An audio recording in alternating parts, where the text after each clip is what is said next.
ఇతరులతో కంపేర్ చేసుకుంటే ప్రెగ్నెన్సీ వచ్చే ఛాన్సెస్ తగ్గుతాయా? సో నేనైతే ఎస్ అని చెప్తాను.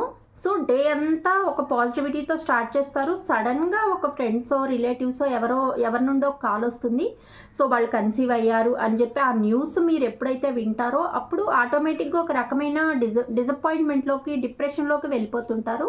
సో వాళ్ళు కన్సీవ్ అయ్యారు, నేను ఎందుకు అవ్వట్లేదు అని అనుకుంటుంటారు. కానీ ఇక్కడ చాలామందికి తెలియని విషయం ఏంటంటే ఎప్పుడైతే కంపేర్ చేసుకుంటారో అప్పుడు మీ బాడీ అనేది స్ట్రెస్ మోడ్లోకి వెళ్ళిపోతుంది. స్ట్రెస్ మోడ్లోకి వెళ్ళిపోతే కార్టిసోల్ రిలీజ్ అవుతుంది. కార్టిసోల్ రిలీజ్ అయితే మీ ఓవులేషన్ బ్లాక్ అవుతుంది, హార్మోన్స్ అన్నీ ఇంబ్యాలెన్స్ అవుతాయి, ఇంప్లాంటేషన్ కూడా ఫెయిల్ అవుతుంది.